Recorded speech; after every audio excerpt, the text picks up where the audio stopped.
mzuri, uache na ukabila. Umubwira ubane n'abantu neza bose ureke ibyamo. Sasa panapatikana mtu Canada, hari umuntu muri Canada. Piga makofi kwanza, nimalize kwanza kofi, usipige makofi. Na niache kwanza kupiga makofi mtandao.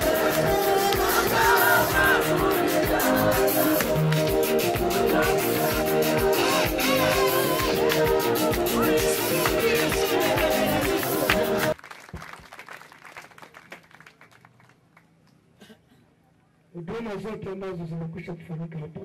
Imirimo yose yakorewe hano. Utangulizi ni kusema pole. Dutangira turaba ngo mwihangane. Na hiyo ni kweli. Uko niko kuri. Pia na mimi niseme pole. Na vuga ngo mwihangane. Kitu cha pili ni ushukuru wale wote ambao wamefika hapa. Ndashima bariya bose mwebwe mwese mwageze hano. Hii inanionyesha ni alama nzuri, tunaishi na nyinyi mzuri. Binereka ikimenyetso kiza kuko tubanye neza. Naona watu kutoka Rwanda walikuwa na kilio kingine lakini hawakupenda kuondoka waende. Nimesikia tena kuzika tena. Kuna bavuye mu Rwanda bari bafite nabo gushinga ariko batekereje ko bakwiye kuza hano. Nimewashukuru sana. Ndabashimiye. Pia pamoja na mzee hamwe familia ya manyana yangu na sote n'umuryango w'amanyana yanje mwese hamwe.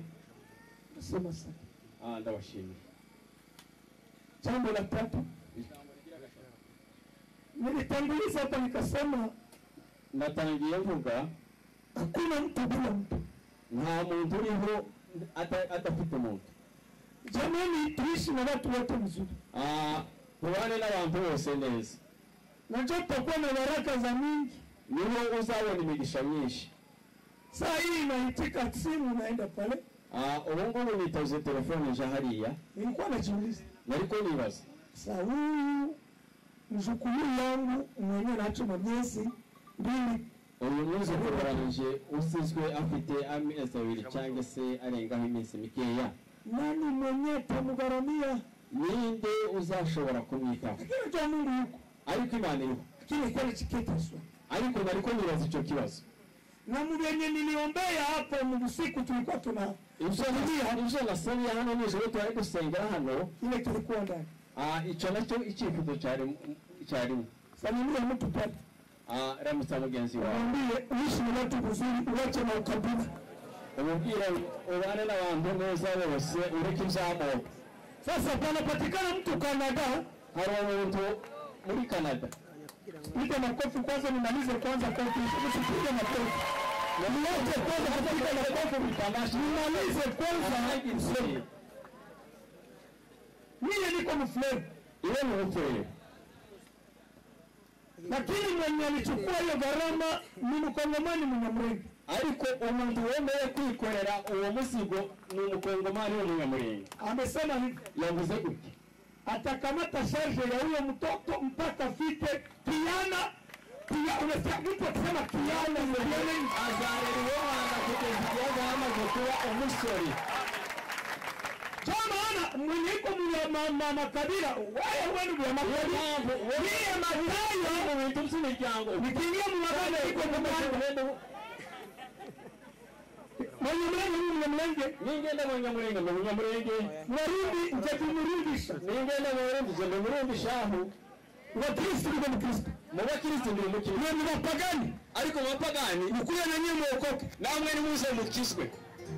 Sasa niwaulize reka mbabazi ningeishi na watu mubaya iyo mbana n'abantu nabi huyu mtu uyu Mnyamulenge kwanza Umunyamulenge hakuzaliwa ni Mogomogo ntabwo yavukiye muri Mogomogo.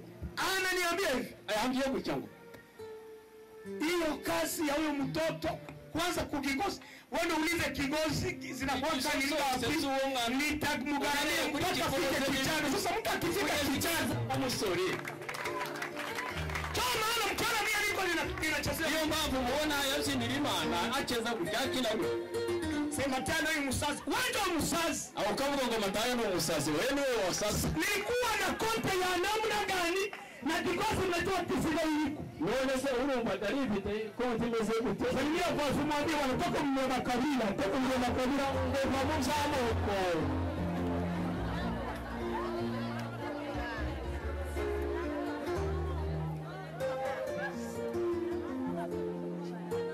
ariko namusubiriye ntabwo ari byiza bamenye na wetu hiyo nguzo moyo ambayo imeonekana nyana yacu iyo ni inkingi wibonetse Wabarambe na Kobaringa Mubarambo n'abahinga Mungu turudi Imana yadukasaniye yaduhaye imigisha Sandia tena kazi Sasa naambia bwana turudie zamani tutakuja makabila hiyo mwenye kukusaidia hiyo ndio tena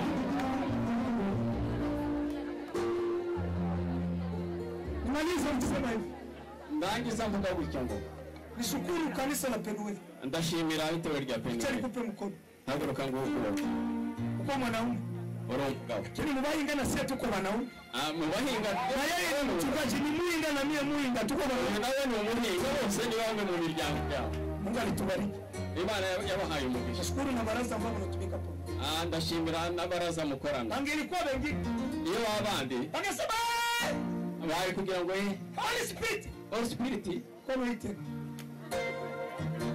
Nabalika kesho ibada ni mbingu na Holy Spirit ndio tutasimamia. Ejo ni ijuru na Holy Spirit arabaralitse muzaze twese tuzaze. Alafu mhubiri hakuna marenyo mengine na sitafanya na baraza. Ni ndio baraza. Mbona gene nitutafutia mhubiri mwenye atachamusha hapa. Na kama tukasekana mimi ninachamusha. Utoshaki na uvuga utunga kandi ni bibura iwa za haguruka. Mimi niko mchungaji, niko mhubiri, niko mwimbaji, niko ubutumwa no muririmbyi. Mkimukosa mie na hubiri nimba mutiteguye uzabwiriza.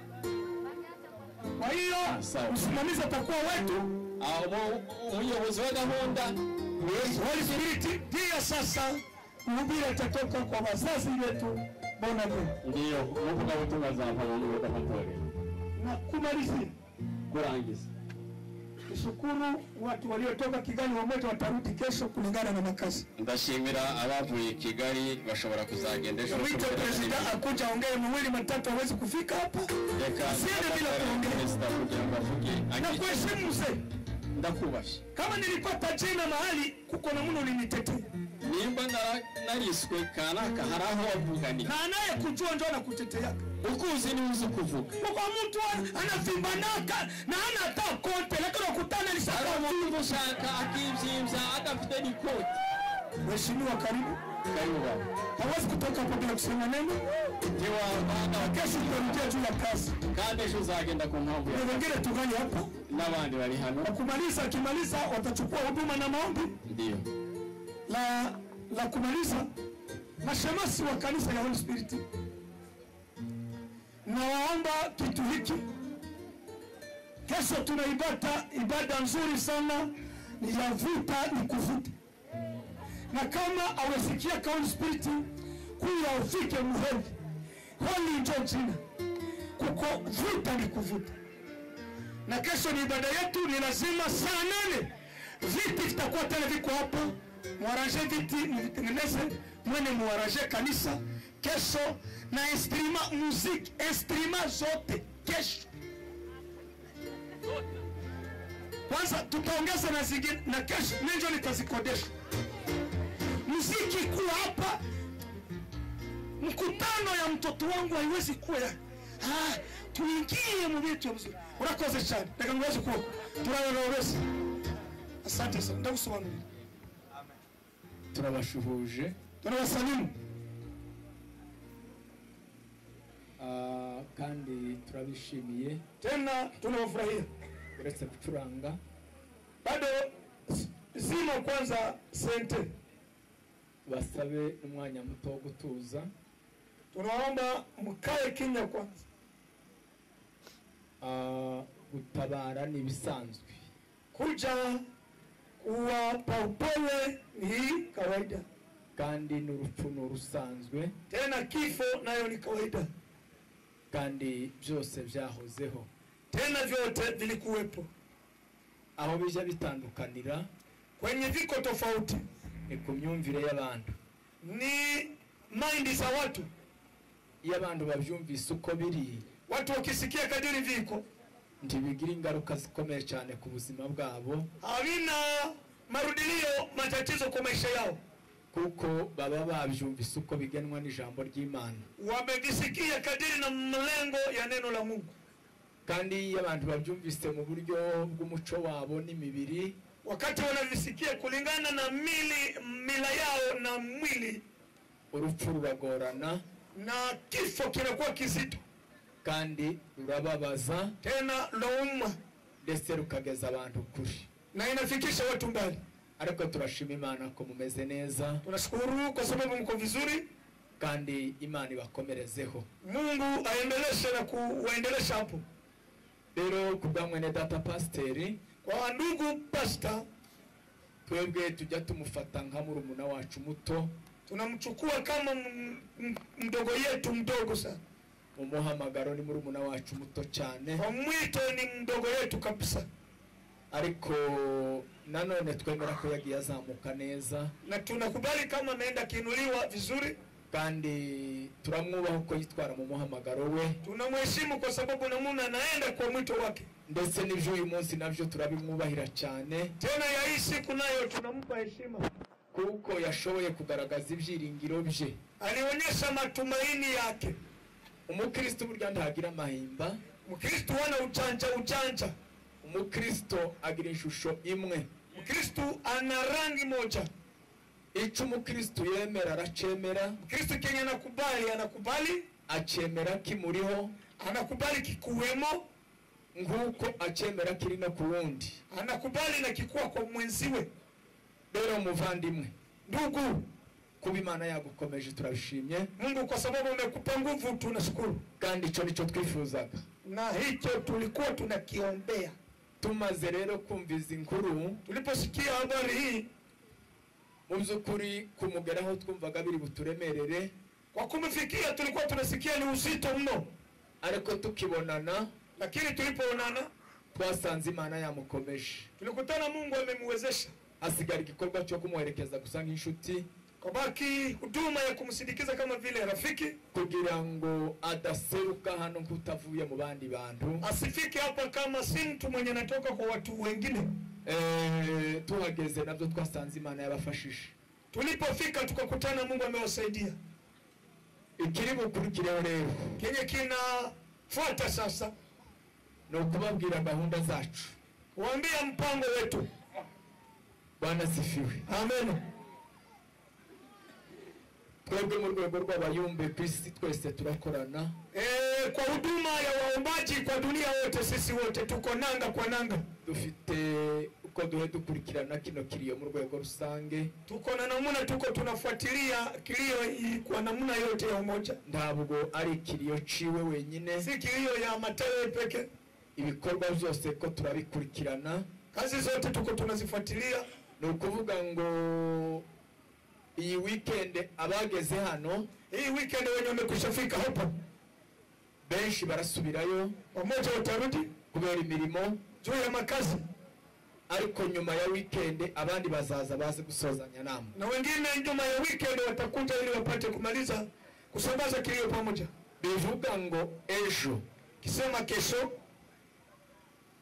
dushobora kuba hano mu gitaramo kimwe nuko tutahaba, tunaweza kuwa kwenye mkutano wa jioni na ama tusikuwe. Biraza guterwa n'umupango tuvugana, itakuja kugusia na kuingia kilindini kulingana na mpangilio taongea, ariko turi kumwe, lakini tuko pamoja. Bwana sifiwe, ahimidiwe. Ndagira ngo mvuge ijambo ritoya cyane, iminota 2.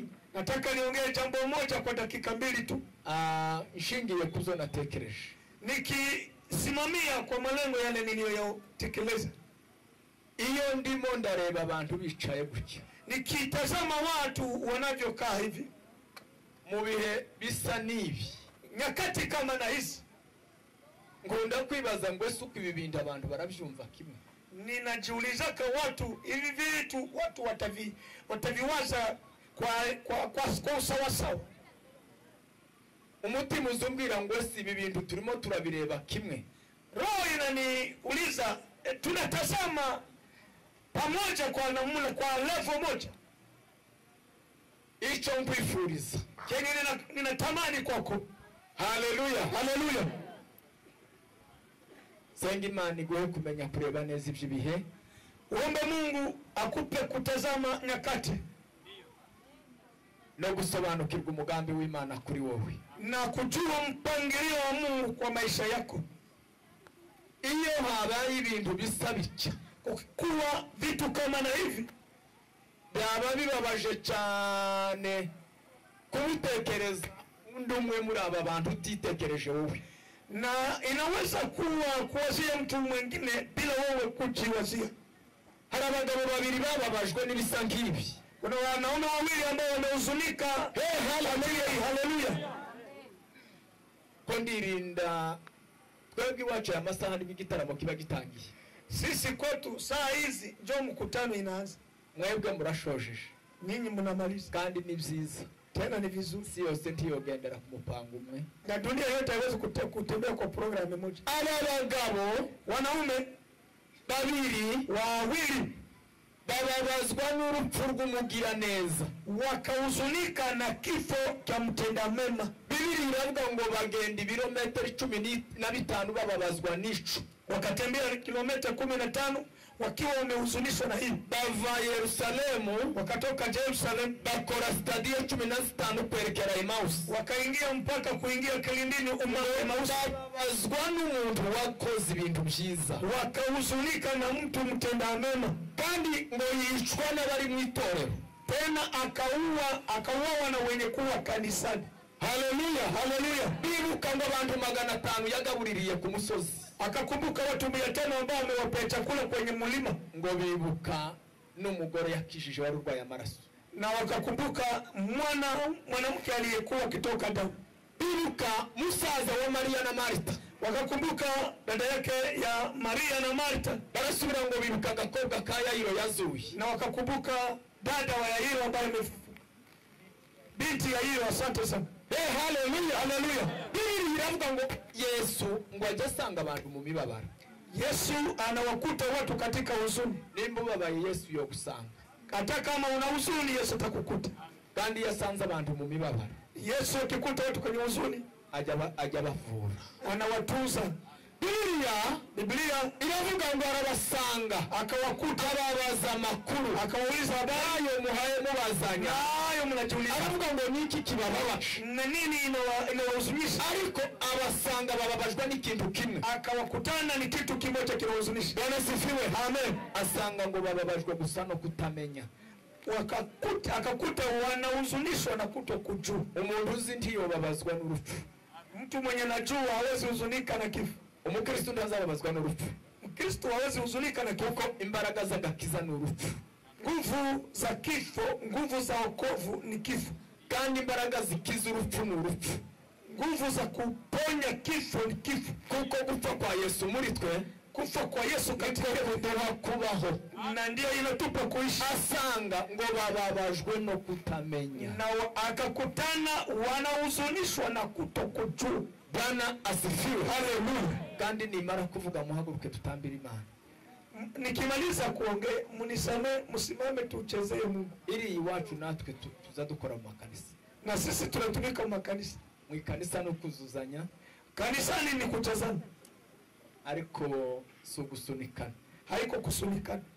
Biblia kusukwama, wasanga bababajwe no kutamenya, wakahuzunishwa na kutokujua. Aributse ibyanditswe, akawakumbusha maandiko, aricara barasangira, wakaketi wakanyagura imitsima, akamega mkate, ngo aributsa gupfa no kuzuka, akawakumbusha kufa na kufufuka, barahumuka nao wakafunguliwa macho. Haleluya. Ngo bagihumuka, walipofunguliwa macho, Yesu aburira mu maso yabo, Yesu akatoweka. Bavandimwe, ndugu zangu, no kuvuga ngo nasema hivi, hari intambwe Imana idushakamo, kuna hatua Mungu anataka, intambwe iri hejuru yo kutamenya, hatua ya kuwa juu ya kutokujua. Nta kindi twakora, hakuna kitu kingine unaweza sema, upfuye kwishimira ibyo twamenye na kufurahia yenye tulijua, no kunezererwa ibyo twamenye, kufurahia yenye tulijua. Kandi icyo twamenye si kindi, yenye tulijua si kingine, nuko abapfuye bazazuka, na wale waliokufa watafufuka. Nta kindi kitunezeza, hakuna kingine kinatufurahisha. Paulo niko yanditse, Paulo aliandika, yaravuze ngo se bamwe babwiriza bate, akasema wamoja wanafundisha vipi? ngo bakabwira abantu ko abapfuye batazuka. Wakaambia watu kama wenye walikufa watafufuka. Aravuga ngo nimba koko batazuka, Akasema kama ukweli hawafufuki, tabayumbe bahana bahari, kuna wajumbe wako hapa, bagume mwigire hino, mkuje wajumbe mkaribia huko, mugume mwigire hino, waombaji. Aravuga ngo nimba bapfuye batazuka, Kama waliokufa hawafufuki, nimba ukigira amashaka y'Yesu, kama ungali na mashaka ya hiyo. aravuga ngo na Yesu ntiyazutse, Na Yesu naye hakufa, kandi ngo nimba atarazutse kama hakufufuka. haleluya haleluya. Aravuga ngo ibishiringiro byacu barihindutse ubusa, Matumaini yetu ni kama kandi kweli, n'umunezero wacu burindutse ubusa. furaha ni kama kweli. Ntacyo tuba duhaye dukora, Hakuna kitu tunafanya, dukwiye kurya no kunywa, kula na kunywa, ngo tukipfira tugasinzira. tunakufa na tunasinzia. Haleluya Haleluya. ariko aravuga ngo Yesu yarazutse, Akasema Yesu alifufuka. kandi ngo niwe muganura wasinzira. Na ndio kumbukumbu leo. Haleluya. Amen. Yesu yarazutse, Yesu amefufuka. kandi niwe muganura wabasinzira. Tena ndiye kumbukumbu la waliosinzia. Iyi mibabaro ni y'umwanya muto, Haya mateso ni ya muda kidogo, ntifashe haikamatiki. ndagira rero ngo tunezerwe Ninataka tufurahi. bavandimwe, kwa kubasuhuza, Ilikuwa tu kuwasalimu, kandi turabashuhuje koko, tena tunawasalimu ariko mwihangane, na mjipe moyo. mwatwemereye se twotambira Imana. Mnatukubali tunaanza kuchezea Mungu. Sawa, mu gihe bahaye batambuka nanone reka dusenge isengesho kugira ngo hari abahaye bagenda. oye murasenga nyuma, abaza basoza kanisa ngo abana rigaruka inyuma, urasenga dushojeje, urakoze. Twe twoje nyuma y'amasengesho yo gutaha, tukaba tugikoze iki? Turanga Yego, turanga. Haleluya. Haleluya. Yes. Siku moja mavuno yataisha kabisa. Yes. Siku moja mavuno yataisha kabisa, baada yayo tualika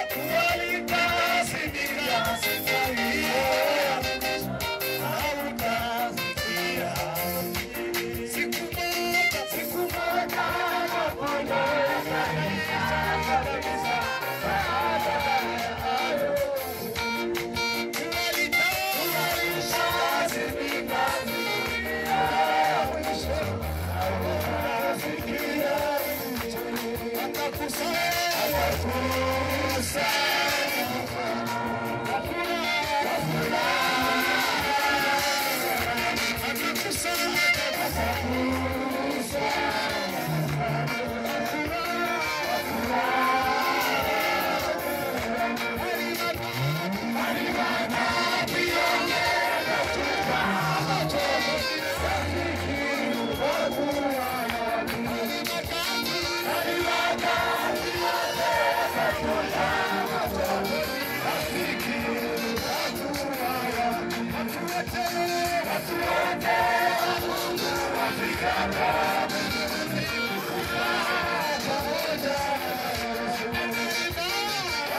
Bwana sifiwe. Hiyo tuendelee kuwa wima sote. Kao mazuri ya ajabu, tutafurahia, tutashangilia.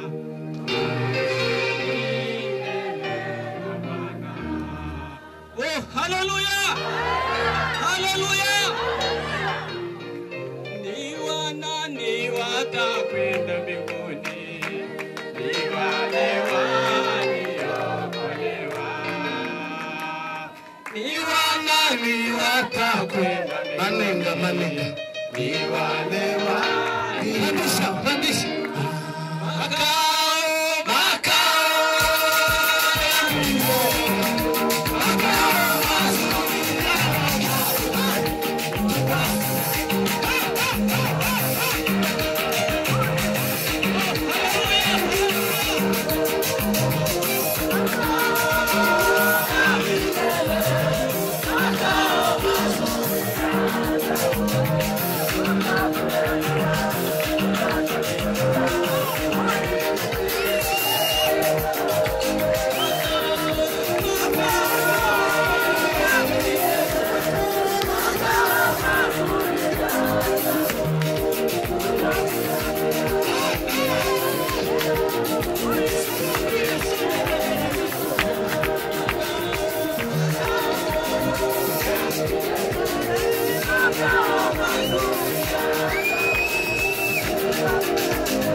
Ndio tusikie maombi kwa mchungaji ya mtawanyiko na kuombea changizo. Karibu. Endelea kuomba baraka kwa ajili ya mashabiki. Na muda kama na huu muda mzuri wa kutawanyika. Tukiomba programu inayosalia siku za mbele. Mikononi mwako Mungu tunaiwekeza. Msafiri mwenza tunahitaji katika hali yote kutawanyika. Tunaomba kutawanyika katika pendo la Mungu Baba. Neema ya Yesu Kristo na ushirika wa Roho Mtakatifu uambatane nasi sasa na milele. Amina. Pema songine kikeko. Ndio. Ndio, asante sana. Na